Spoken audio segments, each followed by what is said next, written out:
Hello, everyone, and welcome to today's SANS webcast, Attacking and Defending Cloud Native Infrastructure, sponsored by Cisco. My name is Carol Auth of SANS, and I will be moderating today's webcast. Today's featured speaker is Andy Martin. If during the webcast you have any questions for our presenter, please enter them into the questions window located on the GoToWebinar interface at any time. Please note that this webcast is being recorded, and a copy of the slides and recording of this webcast will be available for viewing later today and can be found on the SANS registration page. And with that, I'd like to hand the webcast over to Andy. Thank you very much. And copious heartfelt apologies for keeping everybody waiting for 15 minutes. A selection of cascading failures in my home office, ranging from the internet to mandatory Windows updates, have caused me a little bit of trouble. So what we are going to do today is look at some of the content from SEC 584, the new course, which is now in beta. If any of this piques your interest sufficiently, then do feel free to join Eric Johnson and I for the 3-day beta in October at a 50% discount. It is almost full, so yeah, we'll see what you think of the slides today. Now, there is meant to be a number of live demos intertwined into the first part of this webinar. I fear I will not be able to achieve some of them because of my technical hitches. Fortunately, they have been recorded, so on a previous live demo marathon. So I will provide a link to that video from FOSDEM earlier this year, so you can see some of these exploits. And we will, of course, talk about the remediations and the side effects. It will just be slightly less visual than otherwise, for which, again, I really deeply apologize. Okay, so if I can get this to advance, here we are, attacking and defending cloud native infrastructure, material based on course of the same name. And who am I? I am Andy. Hello. I like breaking stuff and then putting it back together again. I am a founder at Control Plane, which is a cloud native security engineering, SecOps, DevOps, all essentially just solid engineering principles. There we go. And on top of those solid engineering principles, once we have that baseline, we then have the opportunity to actually deliver on security requirements, frankly, because without the rigorous automation and verification, how are we to know that the changes that we're enacting either make sense or actually do what they are supposed to do in the first place? And then secondarily, once we start having complex security requirements, we need to be sure that we haven't introduced regressions anywhere else. Okay, so there was a little bit of an update lag on these slides. There we go. Yep, so control plane, as I say, and next we have a spoiler alert. We have a problem, which is all this new containerized cloud native technology is moving very quickly and also introduces its own set of security potentially problems. So how do we fix this? What do we do? Well, we need to train the next generation of cloud native security engineers and architects with production-like systems that they can hack on, they can use CTFs, so they can pop shells. And this, of course, is the focus of SEC 584. We are really hands-on, building on foundational principles. Things don't get thrown away, defense in depth, least privilege, but we have a new paradigm. We have the cloud native ecosystem. What's going on here? I think actually I can only scroll these slides rather than actually use my, my keyboard and mouse, which is interesting. Let's just, there we go. Okay, that is the case. So yeah, what do we do? Well, we utilize these tools and testing techniques But also foundationally, we begin with a threat model. This is an attack tree built from a threat model. And what we do in cases such as this is model an abstract view of the system and then cross-reference that understanding against things like STRIDE, threat modeling techniques that have been used traditionally for application layer vulnerabilities, and we apply them to, in this case, Kubernetes, but actually cloud-native systems, distributed systems in general. And this gives us a way of visualizing what the system, what data flows through the system, and then which controls we can apply to effectively prevent some of these unauthorized or undesired data flows. And yes, of course, SEC 504. I'm just getting used to my scrolling here. Seems to be going a bit too far each time. Right, so what are we going to do today? Docker and Kubernetes. Kubernetes, unfortunately, is pretty difficult. It doesn't particularly love us. What is the problem? Well, it is a big distributed system, and as such, has all the problems that go with a distributed system in terms of complexity, a different method of reasoning, some emergent properties that we have to consider when defending the thing.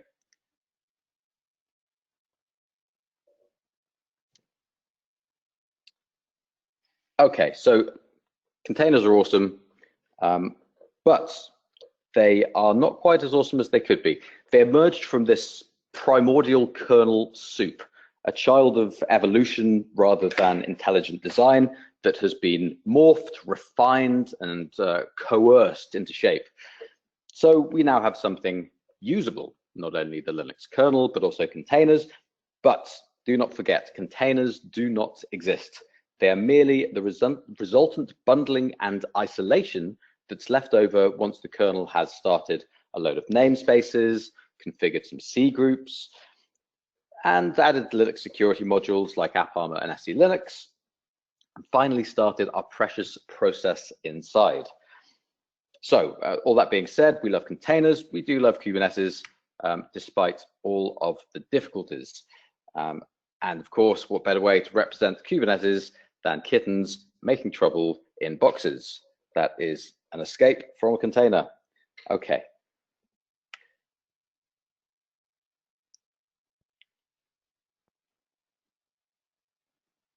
I do apologize. The responsiveness of slide changing. There we go. Right. So,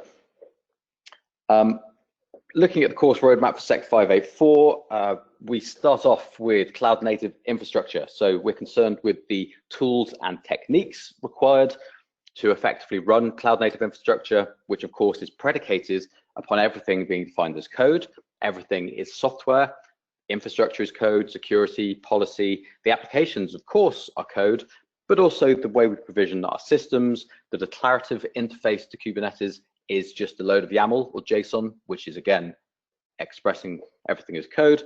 So we begin the course by having attendees stand up their own infrastructure with Terraform, and we look to compare what has happened with the advancement of workload orchestration since on-prem virtual machine days. And then as you see here, we progress through into some pipeline-based security. If everything's declared as code, that gives us a lot of opportunity to test things, to apply controls as code. We threat model the pipeline because, of course, that is the source of privilege and where all of our subsequent builds are run from.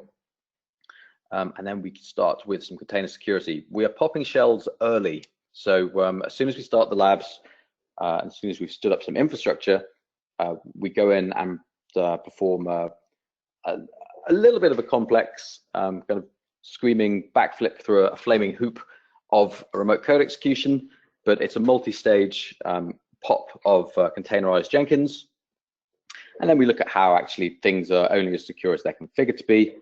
And then, yeah, move on into how we attack these things. And also, of course, we're defending this infrastructure. So what we care about is the mechanism of remediation, how we do that as code, and how we ensure that what we have done today stays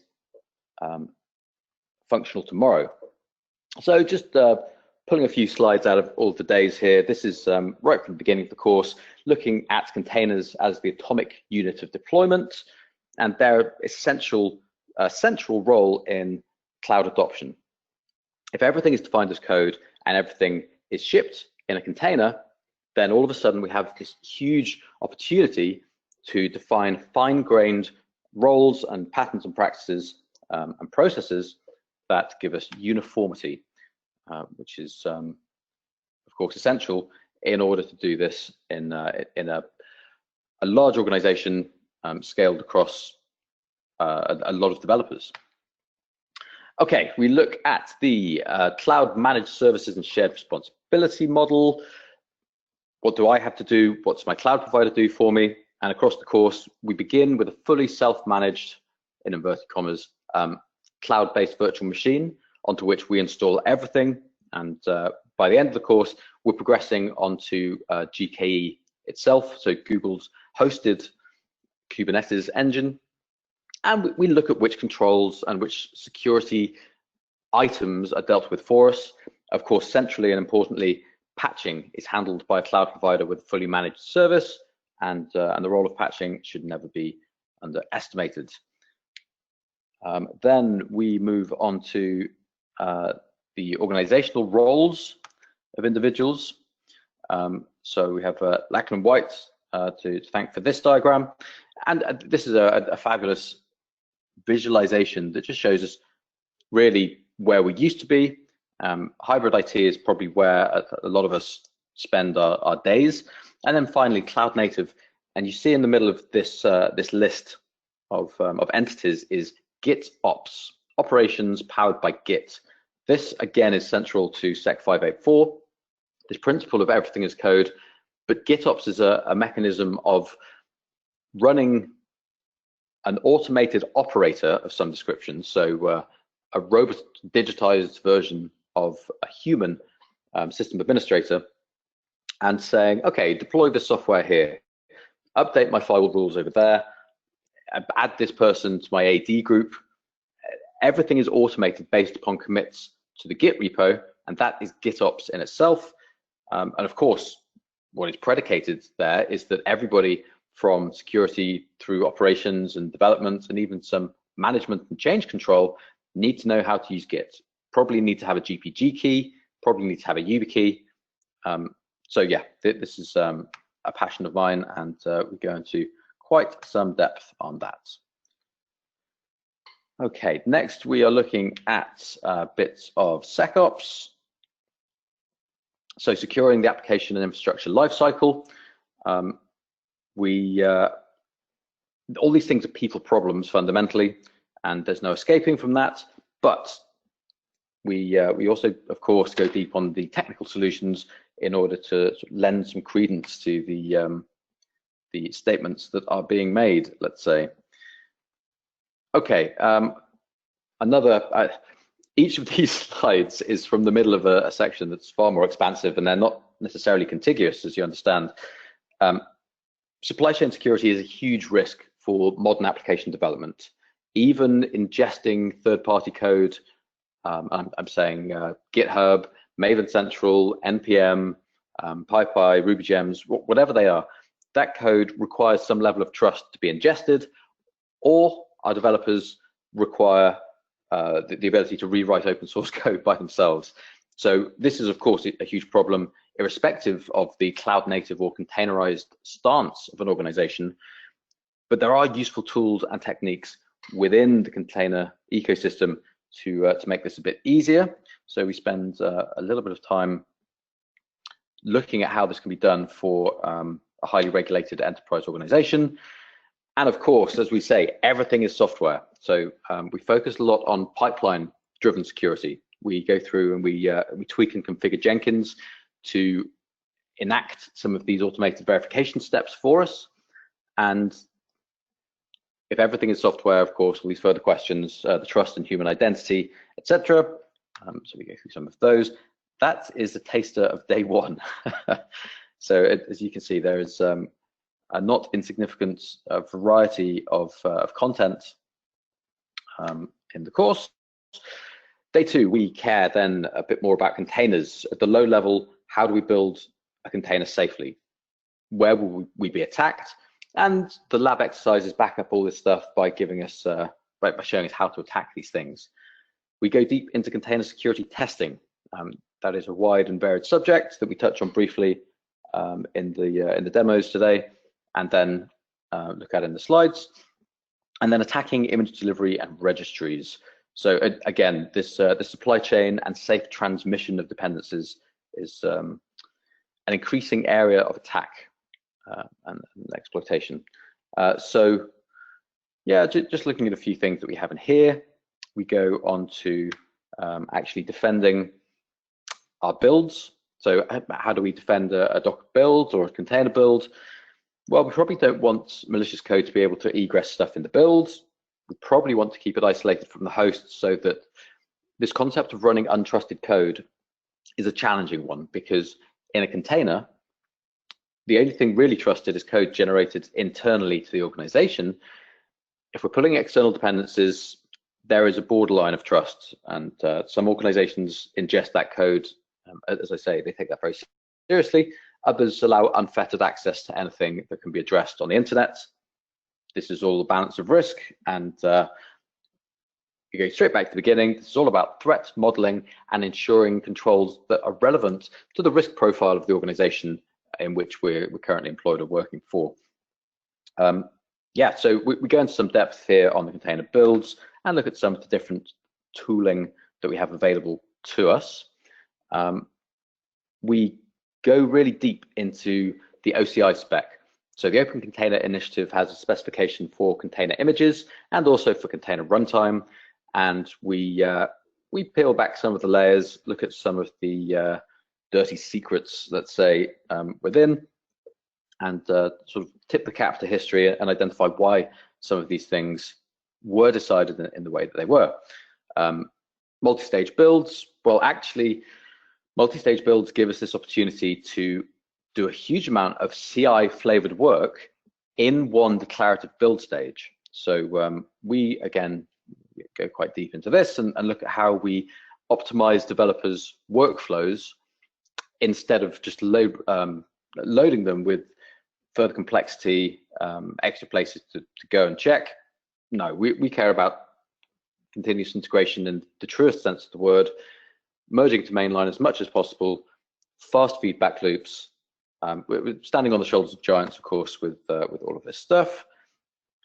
And then we take a look finally at just pulling things out here again at the layers of security testing, as demonstrated by the recently released Microsoft Kubernetes threat matrix.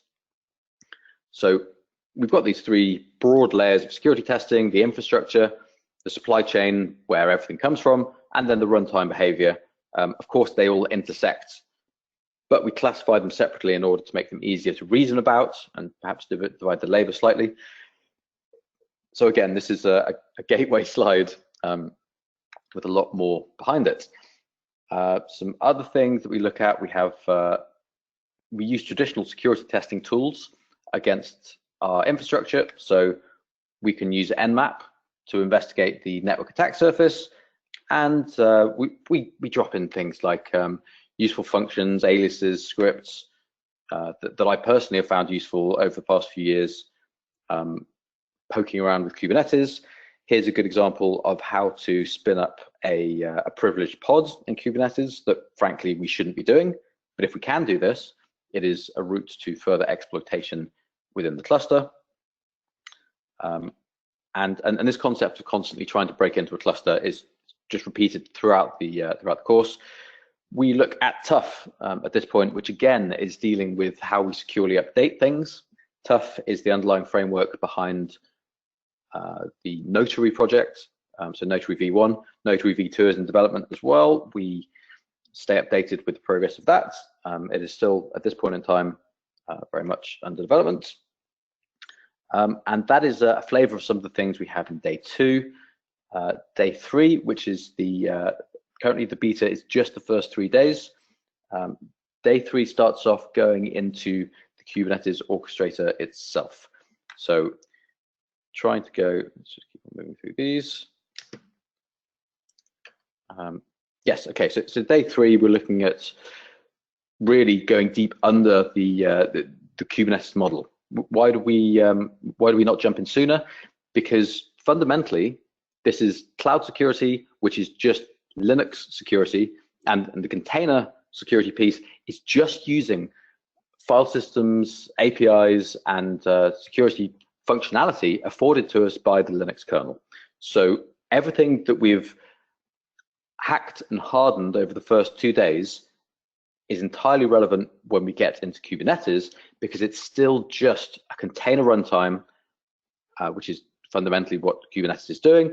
But then Kubernetes expands the attack surface, or rather enhances the functionality of containers by adding cross-host networking, service discovery, the layers of plugins and runtime, uptime functionality. So yeah, we go under the skin again of Kubernetes. We look at how it's built and why. Then we look at how to attack it. We look at how to impersonate the various components, and then we start hardening Kubernetes. So not only from the application and workload layer, also the infrastructure, and of course also the supply chain, and then go into the automated security testing piece. Now that we know how to break things, now that we know why things are built in a certain way, and then we're able to start breaking them, once we know how to remediate them, of course, we should then have a test in place to ensure we don't regress and open that same security hole when performing maintenance or adding features to the system in a future life or sprint, perhaps. Again, a friend's diagram here, Lucas Kallstrom, just showing us what is a Kubernetes cluster and what protocols we're talking between them. We go into some depth again using Nmap here to get under the skin. We look at the request flow. So if we're sat using the kubectl application on our local machines, what happens to our little packet when we want to make a request? Well, in this case, there's client-side validation, negotiating with the API server to understand if we're submitting the correct versions of our documents. Then we go through the API servers, auth N, Z, and then admission control, which is an absolute favorite of mine. It is essentially deep packet analysis for requests. So instead of having RESTful-based security on paths and verbs, we have a third layer, which is actually the JSON payload. Let's say JSON YAML, but whatever that would be. And so we basically have this opportunity to run a kind of semi-dynamic static analysis against our requests as they hit the API server, which suddenly gives us the opportunity to revalidate the build steps that we've run to ensure that the container image that we're using is signed, or perhaps that it's passed its CVE scanning, or that it passed once and it's now in the cluster. And there's a myriad of different ways to configure those things, which again, we sort of discussed the pros and cons. And then finally, one of my favorites is to just run arbitrary policy. So if we don't want to deploy after 1 p.m. on a Friday, because we assume our operations team enjoy a Friday meal together, and they would prefer not to be working through the weekend, then perhaps we can set a break glass block and kind of less facetious things. So at that point, we go into etcd. Initializers run on the persisted data in etcd, and then Kubernetes is an asynchronous system, everything stops. Then the control loops of other things pick up those values written into etcd, and we progress through some other stages. Again, this is the intro slides to a huge amount of extra complexity. Jumping forward slightly, we also look at the interaction between the kubelet and the workload itself. In this case, we demonstrate how we can break out of a container using the mount namespace. Of course, I'm deeply grateful to all the researchers who found all of these vulnerabilities. I'm merely commenting and sort of packaging them up so that people can learn from them. And then yeah, we go into depth. Where is Kubernetes vulnerable? Where can we attack the orchestrator, the workloads, infrastructure, the supply chain, and of course, combinations thereof. We go into the anatomy of a hack. So these slides we actually run through at the end of this session. So in the spirit of getting there and of aiming there, I think we will move on relatively quickly. And yes, of course, the golden rule is to always stay updated, because only the last 3 versions of Kubernetes are ever supported at any time. Okay. So what do we not do? At this point, we're into demo territory, and I'm unable to actually provide this demo. So as I said to you, I will provide a video with a demo of this section at the end, so you don't have to just trust me. But essentially, if we run a privileged container with the Docker socket mounted in, or as UID 0, we're dramatically increasing the risk profile of our container. A privileged container can see the devices on the host. That means that it can remount the host's file system. If it's root within the container, the lack of user namespaces or shiftfs mean that it can write to root-owned files on the mount point. And at that point, there are lots of creative ways to break out of the container and onto the host, including just writing files into systemd path and symlinking them up together, and waiting for the machine to reboot, triggering the reboot ourselves, writing bits of cron jobs, writing into bash profiles, all of those traditional Linux exploitation techniques, all valid. So the intersection between these two, how do we break out of the container and establish the foothold, and then how do we escalate and pivot? Well, the cloud native part, yeah, okay, it's new, there are new APIs, there are new container and kernel subsystems to play with, but we get to a certain point and everything that we already know becomes relevant. So it's always personally exciting to push and push and push until we've cracked one of those things open and we've got a potential. In this case, the privilege flag is just turning off various security systems. So not the best example. And then just to go into our standard Linux exploitation. Awfully good fun, and we have lots of demos. So how do we fix this kind of thing? Well, we use the software engineering rigor that we have identified over years of Agile. From extreme programming onwards, people started to care about writing tests, test-driven development, maybe acceptance test-driven, whatever it would be. From a container perspective, we can map these things onto the container development lifecycle.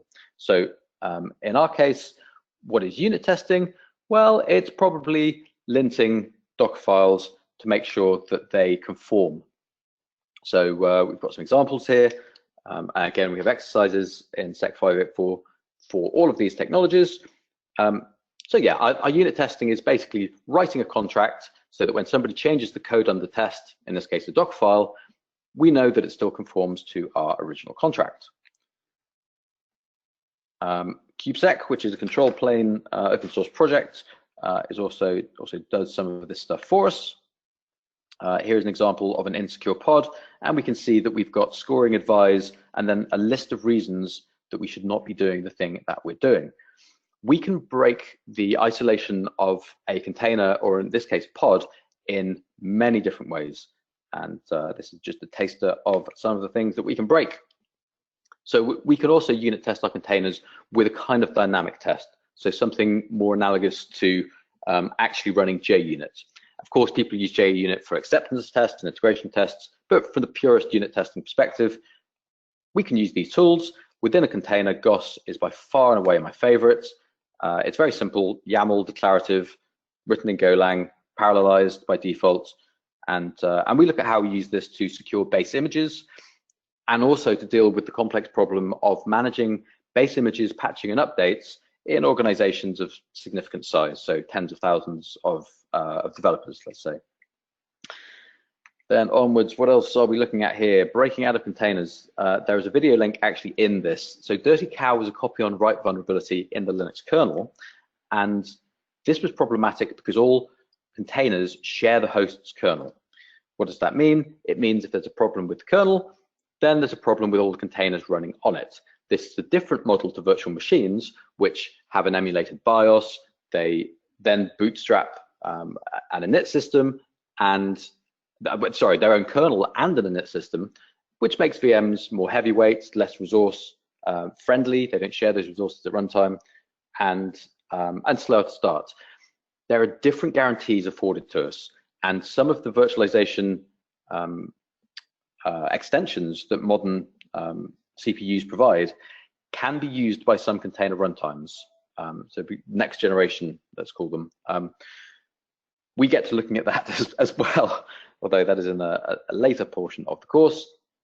So yeah, let's just zoom through Dirty Cow. This was a bad day because it was a container breakout. There is a live demo available on YouTube. So we will gloss over that one for now. So what happened in that case? Well, we actually broke container isolation and rooted the host. So at this point, again, we're kind of jumping around a bit. We go into some depth on, fundamentally, it's Linux security, but with a container flavor. So engineers who are already familiar with these things will get a refresher and a contextualization based on the cloud native paradigms. We look at how we effectively write profiles for Linux security modules. If we pay for a vendor to run intrusion detection systems for us and container scanning, they will do a lot of this for us. And actually, the benefits at a sufficient size for an organization of just paying a vendor is almost tangible. But understanding the fundamental mechanisms beneath, I believe, is very important. So we go through and we look at what intrusion detection systems and container image scanners actually do.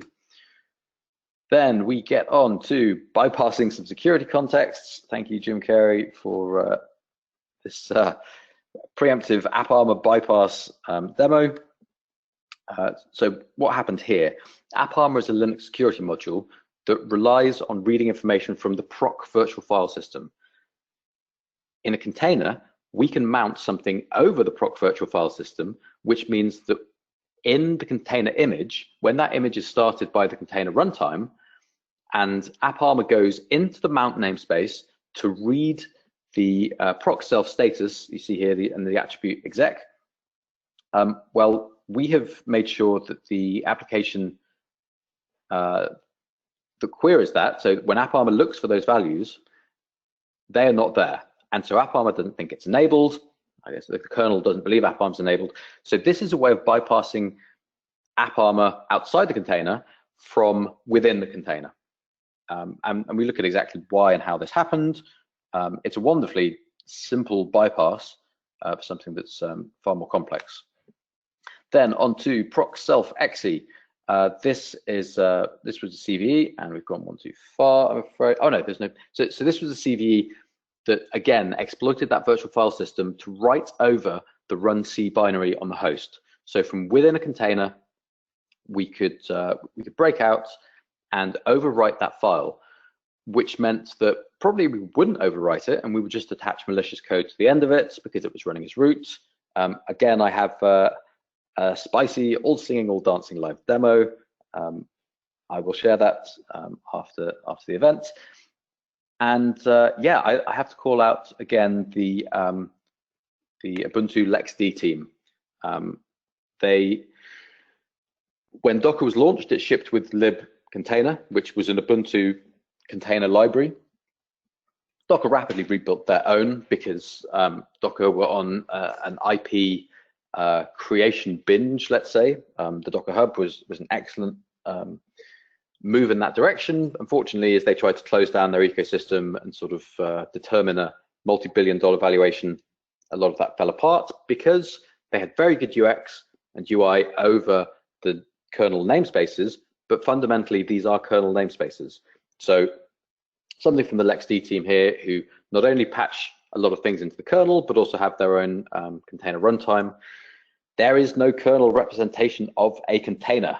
It is an emergent property of a collection of stimuli and restrictions born from unintelligent design and years of evolution. So yeah, containers are a user space fiction. I love that line, and kudos to Christian Brauner and Stefan Grauber. So there is some more intelligent design, really, but only once requirements emerge from years of usage. Is there a lesson here? Not really. We all know Everything is held together with string and sticky tape. We need to be aware of this so that we can build appropriate security controls. Trust but verify. And so what do those controls look like? Well, they are, of course, a security test suite. We know testing is the dark art, and ultimately going through and applying these tests is the raison d'etre, perhaps, of DevSecOps. To drop a contested word, let's say. So again, this is a strong focus in the course. We really care about these things. So onwards, the DevSecOps, fighting in the dark. One of the things we can test is out-of-date versions. I will speed up slightly here. We have Go server spec. This is an example of GOS testing, which really is wonderful. And yes, I will continue to beat to the drum of testing, not only today, but throughout the course. Really, we have all these advantages given to us by the agile movement and the software engineering, extreme programming sort of paradigms, where we know testing things, not too much and not too little. There's some Goldilocks testing, if you like, enhances confidence and change. And when that change is an urgent security requirement, then knowing that this firewall change to block an IP, let's say, doesn't have the unintended side effect of unblocking something else. So yeah, rigorous testing. At this point, we'd say it's slightly too easy. Placing the Kubernetes public endpoint on the public internet, sorry, the administrative endpoint on the public internet is an anti-pattern. That is because there have been CVEs against the Kubernetes API server that allow authentication bypass, and Binary Edge enumerates the internet, and it opens sockets that it finds, and it probes them to figure out what's there. There are many Kubernetes servers, API servers open on the internet. We will look at how to ensure that yours is not one of them. And again, we've touched on this already. It's not very difficult. We use a mixture of ensuring that the when we pull back the well, there are three parts. We have the preventative control in the pipeline to make sure that Terraform is configured to have it offline. We can pull back the current state of the API server from the GKE API to make sure that somebody hasn't gone on with a ClickOps mentality and changed the thing. And we can also run Nmap from an external location against what we expect to be an internal DNS or firewalled public IP endpoint. And then we've got pretty good confidence in change. If any one of those things breaks, something is probably amiss, and a relatively static test.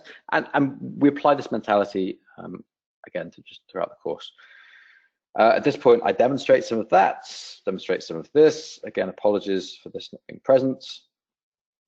And yeah, lots of stuff breaks. Don't run a Kubernetes API server endpoint on the public internet, of course. And this is Moss reminding us that this is a dangerous configuration. Billion last attack is a denial of service against the Kubernetes API server endpoint. Yet another strong reason to not use this endpoint online. And yeah, we go into the CVE. Again, throughout the course, we delve into the CVEs and try and understand what would have prevented us from being vulnerable. This is another control plane tool. It wraps Nmap with a declarative interface, and it also gives it some teleportation powers, so we could run Nmap on a distributed system to test the routing. But not only that, we can just use it for just firewall testing.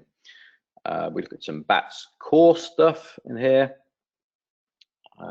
Just util, and then days 4 and 5, which are not yet in the beta, then escalate up to Istio. So we look at service meshes, we look at a comparison of what is currently available on the markets, and we look at how we can attack the mesh as a compromised workload. At the moment, Envoy is working on some of this stuff, and We also look at some of the work done by Brad Giesman and Ian Coldwater. They found a useful API server. I guess it's a logging denial of service, denial of log perhaps, whereby sending data, a payload that was too large to an API server endpoint meant that that data wasn't logged, which means we can basically bypass the logging. Those of you who have SAP 540 may be familiar with the Net Wars tool game competition. We have something similar. We have a Kubernetes flavored Net Wars called Simulator, which is currently open source, and that's and here it is. And we use this across the days as yet another way of reinforcing the lessons learned, and also giving people a safe space in which to practice their skills, which fundamentally is the purpose of the tool. Okay, this is a breach in progress. We go through a lot of these things. We try and be exhaustive. My organization threat modeled the Kubernetes orchestrator for the CNCF Financial Services user group last year. So we try and take this whole thing from the same foundation as we preach, and so we practice. And yes, there's a bit more in there with a few more links to public tools. Layers of security testing again. We go through these, so I'll just zoom through. All of these will be published. Okay, so just in the last few minutes, let's just have a look at one of the modules from SEC 584. So this is attacking Kubernetes workloads. So when we attack Kubernetes workloads, what is happening? So it's just lining everything up.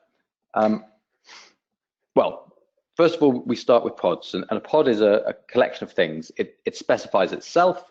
It has tags and metadata for operators and admission controllers, and those annotations are unique to an instance of the pod's template.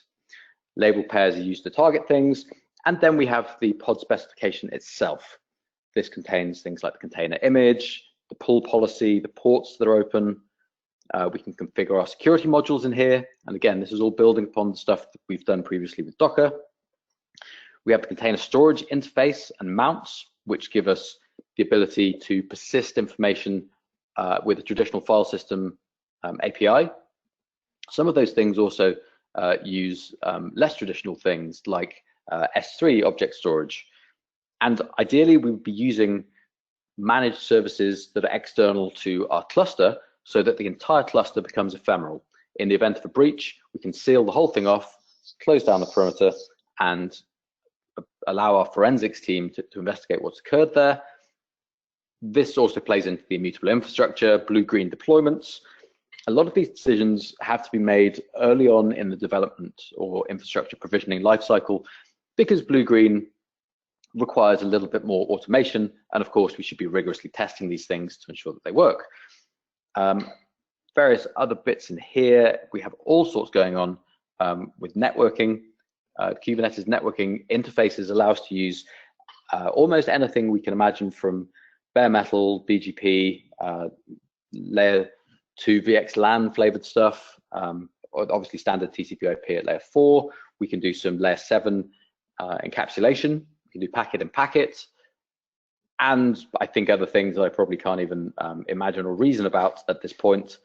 So there's a huge amount going on. eBPF is another good example, which uses new container, new Linux, actually kind of debugging and observability features to build new networking interactions. So the word namespace in a Kubernetes workloads context is an overloaded term. In the context of a container, a namespace refers to the Linux kernel subsystem that underpins containerization. These subsystems include the network namespace that allow multiple network adapters to exist in their own virtual spaces, the process namespace, which prevents processes from seeing other processes outside the namespace, the inter-process communication, for example, dbus, and a number of others. But When talking about namespaces in a Kubernetes context, a namespace is an arbitrary grouping provided by the API server that evolved into a security boundary because of the stuff and the functionality scoped to it, including pod visibility, access control, policy, quotas. To that end, namespaces should be considered as a nested virtual cluster where workloads can share the compute with the infrastructure whilst being considered isolated, for some definition of isolated that again we will get into with more depth.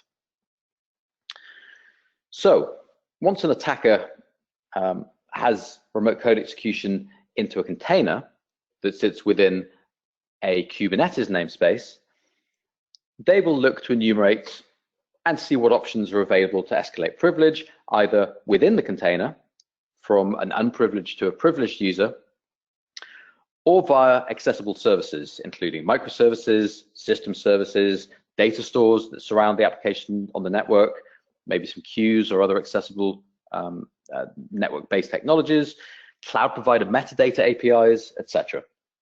And from those things, they may try attacks such as credential stuffing, injection, credential reuse, CVE exploitation, with the ultimate goal of just repeating that code, remote code execution somewhere else, ultimately to escalate up to account takeover. And at this point, an attacker may just choose to use their remote code execution to mine cryptocurrency within our pods, add the pod to a node or botnet, or use the access as a jump point to attack other targets on the internet at large. Capital One suffered a catastrophic data breach when a disgruntled cloud provider ex-employee found a web application vulnerability in the bank's website, stole some IAM credentials using a server-side request forgery attack. Those credentials were valid for a WAF, but they could read sensitive S3 buckets and were used to exfiltrate millions of customers' data. Equifax had unpatched supply chain issues with the Java library and middleware boxes. These were both network-facing applications that were exploited in an unintended manner. This is exactly true for Kubernetes as well. Applications in Kubernetes are just applications, and they should be protected in the same manner as traditional web applications. Secure coding practices, robust, fast test suites, rigorous testing and least privilege, in the assumption that all code is fallible and should be hardened against compromise. We still integrate with the cloud provider IAM APIs. There are still server-side request forgeries possible from Kubernetes clusters. Nothing has changed. It's just been repackaged and deployed in a different manner. So for a simple Kubernetes hack, what might we be doing? First, a container or workload inside the cluster hosts a web-facing application. This is exposed via a Kubernetes service and routed to the internet via a load balancer or other network router. So we have code running inside a pod, inside a container, a container inside a pod that responds to requests from the internet. That is the public-facing attack surface of our cluster. This web-facing application should be tested and secured appropriately, because even in the event of theoretically fully secure software, a zero-day in a dependency or library, a la Equifax, may still expose the application to external attack. Once an attacker has remote code execution to the pod, that is the ability to execute arbitrary code inside the container, they're able to assume the pod's identity and make requests on its behalf. And this is normally achieved with a reverse shell or dropping a botnet or implant. I notice actually that I've just hit the official end time of the recording. I will carry on for the next 15 minutes just to round out the hour. Apologies to those of you with other commitments, but everyone else, you're welcome to stay for the next 10 minutes. So once we've got that reverse shell into a container, we are able to execute arbitrary code.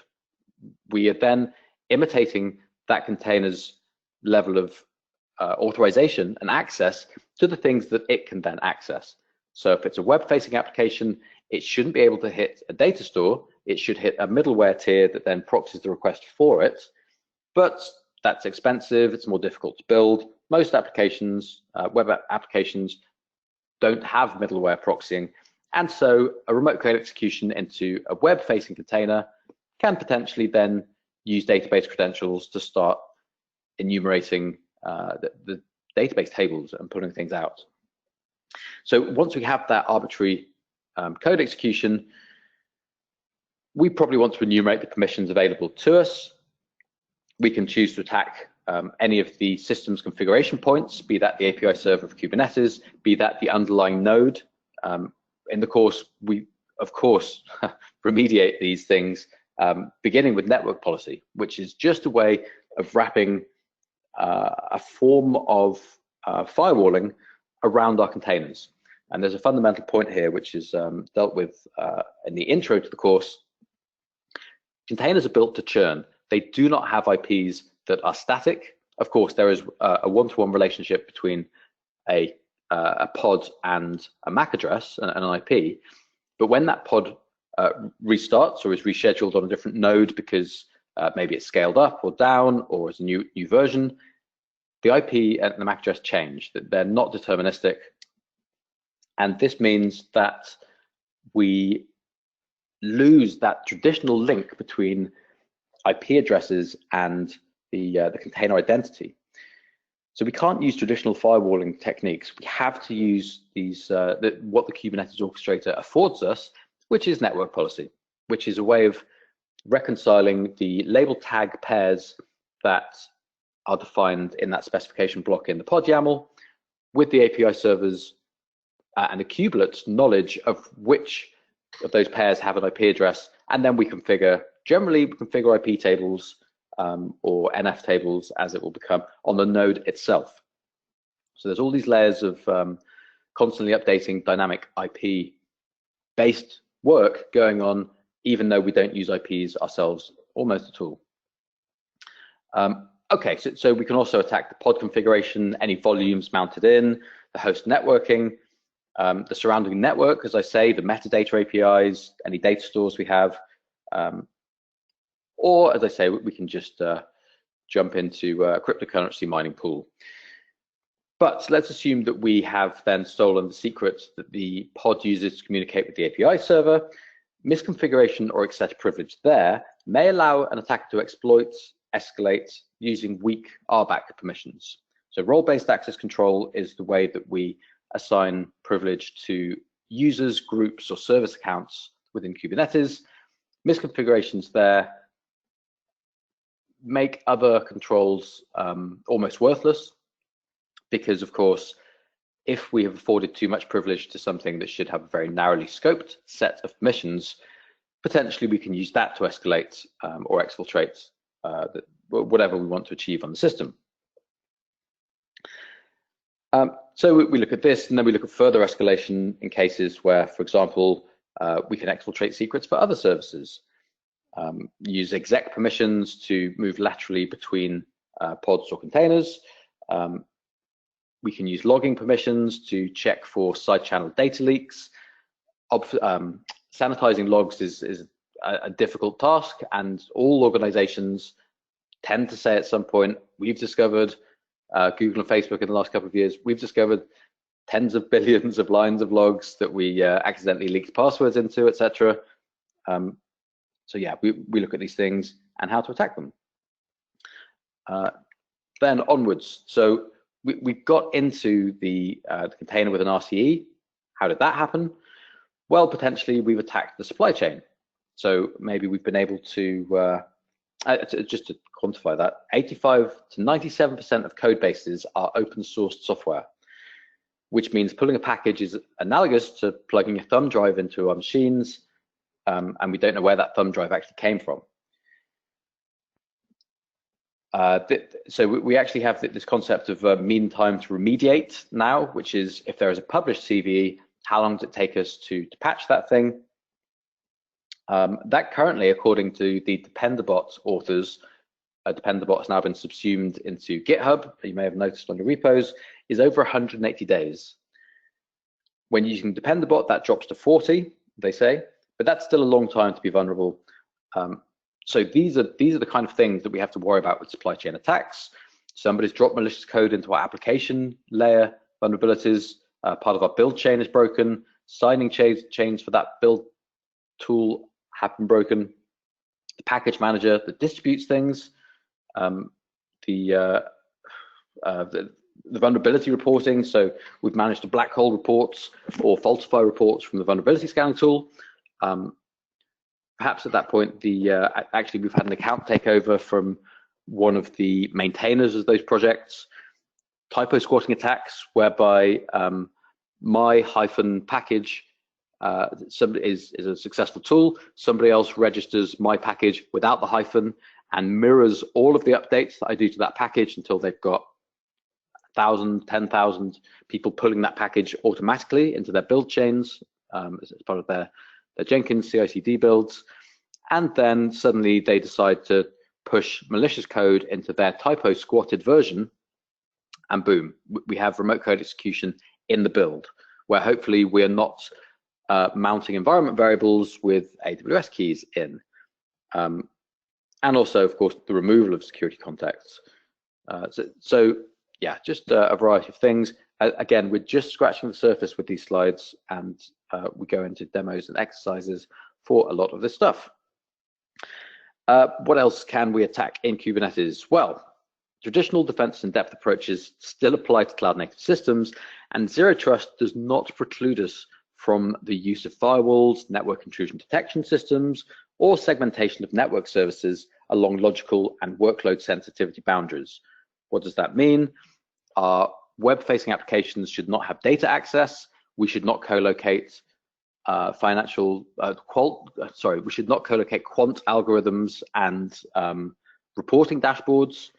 Really, all these principles still apply, even though at one point there was almost a push, let's say, Google infrastructure for everybody else, for Kubernetes to be the ultimate master multi-tenanted system.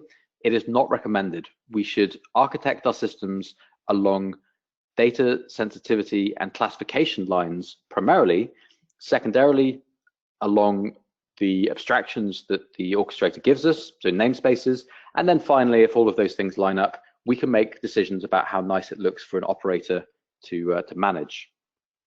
Again, we have an entire section on the philosophy, if you like, of that, and the compromises, and where all rules have exceptions, let's say. Part of this zero trust architecture is from a NIST white paper, which provides detailed insight into an enterprise zero trust deployment. Zero trust, service mesh, and the sidecar security enforcement pattern are of huge interest to me from a day-to-day consulting basis with regulated industries. It is very much the direction of travel. We've seen the Department of Defense in the US actually publish a lot about what they want to do here. And indeed, the recent announcement by Google that they will be placing Istio, Angular, and another open source tool, project that eludes me, into a dedicated foundation appears to have something to do with the use of trademark and the interaction between Istio and the Department of Defense in the US. So there's some interesting stuff going on there with the intersection of pure open source and free and open source software and frankly, highly regulated interests. And I think we're seeing a little bit of a shift there with the way that would traditionally have been a CNCF project.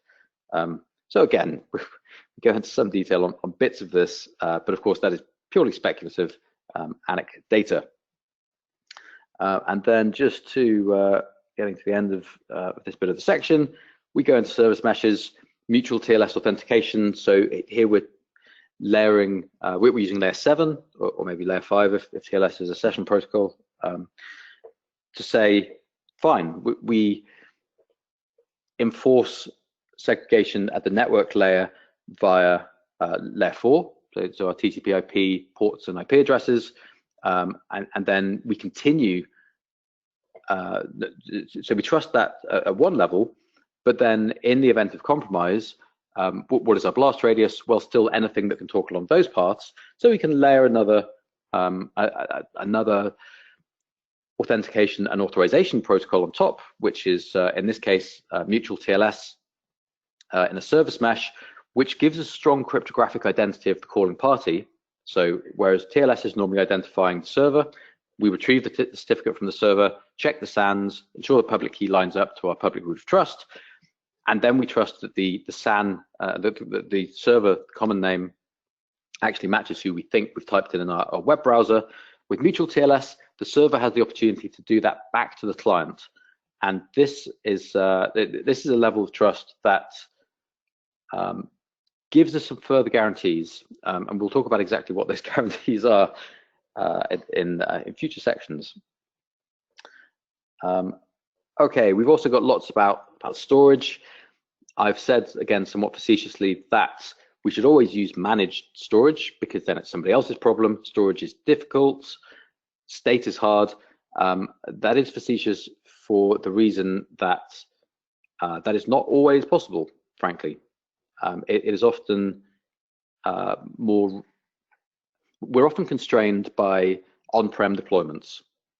So we do have to bind, we do have to attach storage to our local machines. Sorry, we do have to attach storage to our nodes. And then that brings us a lot of extra problems. We go into some detail on that in the course as well. And then this concept of advanced persistence threats in Kubernetes. Again, I have Brad and Ian to thank for this stuff here. So that they propose that if a cluster is compromised, well, then somebody could install their own admission controller, which continually exfiltrates the TLS decrypted data. They could add all the worker nodes to another cluster. So there are then two clusters running inside one, excuse me, and then control that remotely, which is a fabulously nefarious angle. We can exfiltrate the Tempest secrets, and we look in detail at how Kubernetes mounts secrets, how it interacts with file systems. One of the things that it tries to do is not reinvent the wheel, so we're really just based on a lot of traditional APIs, let's say. And yeah, so sort of go into a bit more depth on that. And that just about takes me to time, so I will whiz through right to the end here. Thank you very much for bearing with me for a little bit of extra. And again, I'll publish these slides. Apologies for the technical glitches, and thank you very much. All right, thank you so much, Andy, for your great presentation, and to Cisco for sponsoring this webcast, which helps bring this content to the SANS community. To our audience, we greatly appreciate you listening in. For a schedule of all upcoming and archived SANS webcasts, including this one, please visit sans.org/webcasts. Until next time, take care, and we hope to have you back again for the next SANS webcast.